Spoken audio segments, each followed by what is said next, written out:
Hi, my name is Andy Mann. I am from Muskegon Area Intermediate School District, and I want to show you a few sort of advanced YouTube features. The first one I want to talk about is a Chrome extension that Ron Hauptman from Kent ISD shared with me, and that is one that's called Enhancer for YouTube. So when you load the enhancer for YouTube, what it will do is when you're watching a video, it gives you the option to be able to do some advanced things. Let me just click on a video here. Now, when you think And one of the options is you can stop it from playing automatically. So I have it turned on, show it's showing at the moment. And when it's on, and this is what it looks like here. It looks like a little magic wand on the Chrome Web Store. But when it's turned on, it gives you some features. It gives you some additional tools you can have turned on. But one of my favorites is that it can block all your ads from your YouTube. Highly recommend that. If that's the only thing you get out of this today, give a big thank you to Ron Hauptman for that tip. What happens if you upload a video and you set it to private or unlisted and you really wish it was public? How can you find that video and change those settings? Well, there's two ways you can get there, but you start by coming up in the upper right-hand corner of your YouTube channel, and you slide down. You can either get there from your channel or from YouTube Studio. Let me first show you your channel. This is where you can customize your channel. This is where you can change a background. You can do other things in here. Here are the videos that you have uploaded in here. You can click on a video if you just want to see it and get the website. And over here, you can manage the videos, or over here on the left where it says your videos. So if we take a look here at our videos, they're all going to show up here. And then let's say that I just published this one right here, and I realized that I made it unlisted or I made it private and I needed to change the setting. I can click on the pull down here and I can adjust the setting. Another thing I can do is I can click the edit button. It's very common for people to upload a video, and what happens is Google takes a thumbnail from the video, one from the beginning and one in the middle, and it picks that for the thumbnail. Sometimes it's not the best, most representative video that you really want for the thumbnail. So you have a couple of options. One is you can upload a new thumbnail, or you could pick one of the other two thumbnails that are auto-generated. So there's another option you have right here for the thumbnails. You can also change the visibility here from private or unlisted if you needed to change that. There's some other settings you can do down here as well. Now, the second place I want to tell you about is the studio. You can come up underneath your face and come down to studio. Studio has a lot of different settings on it over on the left. You can manage your playlists here. You can look at analytics for your channel. Over here on playlists, as you can see, I can look at my different playlists that I have. Let's just say I was looking at my 3D printing playlist here, and I could reorganize these. I can change the name. I can write a description, and that link right up there is the link that I could share with somebody, and that's my playlist. So you can do a lot with playlists. But the other thing you can do when you're in studio is you can come down to this thing that's called audio library. They have music that you can use, and you can use these in Google slideshows or PowerPoints.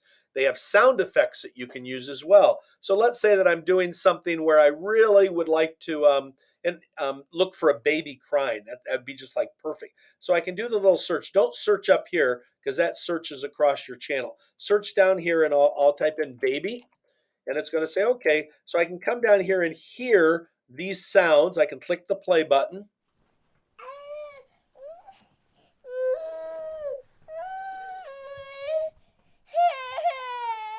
I say, hey, that is perfect. I would like that in my slideshow. So all I have to do is roll over to the side and click download. And in music, I like that when you go into music and you go to search it, you can search it by genre. Here's all these different genres, or you can search it by mood, all those kinds of things. So it's just amazing. You can also put these in and add these to your YouTube videos. Next, let's look how we could add a table of contents to one of our videos. What you need to do first is you need to watch the video. So here's one on Chromebook accessibility tools is I'm going to generate a list that's going to look like this. It's going to have the time on the left-hand side, and then a word that sort of is like, what am I talking about at that time? And if you're not perfect, you can easily come back and modify this later. I'll also put a link here to the URL that goes to the link for the resources that come with that. So again, I could have written this like anywhere on a piece of paper and just typed it in. I decided to type it in here just to make it easier. And then I'm going to copy all this. I'm going to go back on over into my program here, click the edit button on it, and right down here it says Chromebook accessibility tools. I'll hit return a couple times and paste it in right here. So when I get done and I save it, let's see how it's going to look back to the person that's watching the video. So what happens is now down here under the show more is some numbers and some words that will take people right to that. So maybe they want to learn about the read aloud. So they can click that and it jumps. First one we're going to show you is the read aloud. So it takes them right to that section. So that's a cool little easy way to sort of provide a table of contents or chapters for longer videos. Last, let me show you about the super secret YouTube editor. You know, the editor's gone through a bunch of changes over the years. I think some of them are good. A lot of them are not as good. But anyways, it's still nice to know about. So you'll go into one of your videos that you own. I'll open it up. And then over here on the left-hand side is a button that says Editor. When you click the editor, it opens up a window with 5 different options on it. Pretty straightforward option to be able to trim the video. You have the tools that you can trim it at the beginning or the end, or you can place your playhead somewhere and add a new cut. And then you can, if you cut it there, now you can trim out, delete parts that you want to delete right here. Hit the delete button and they're gone. We won't make any changes there. This one is really a nice one, the blur feature. You can either blur faces or blur a custom part of a window. So let's say that you're showing a spreadsheet that shows students' names, and you really don't want those names to be showing, or you want faces to be blurred inside of something where you're showing students in your classroom. So this allows you to do that. It actually, if you do a face blur, it'll go through your video and try to identify spots in your video where faces are showing, and then you can control the blurring effect. Pretty cool. Audio allows you to add an audio track, and if you click this, that menu that I showed you before that showed all this music, and you can search the audio. Like I said, there's thousands and thousands and thousands of songs available that you can put underneath your video. So we'll cancel that feature.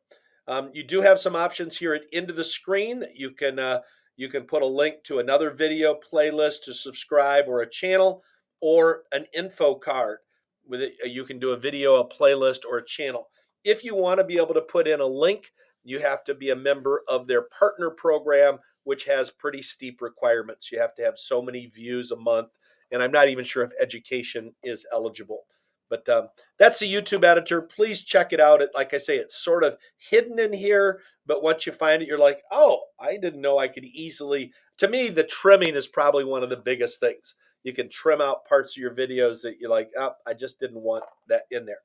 One last thing is that if you do own a video and it's one that you do have a right to download it. So you can't do this for other videos, but if you've uploaded something to YouTube and later say, you know, I really wish I could download that, you get that right because you're the owner of the video. Hope these tricks and tips have helped. Have fun out there in YouTube land.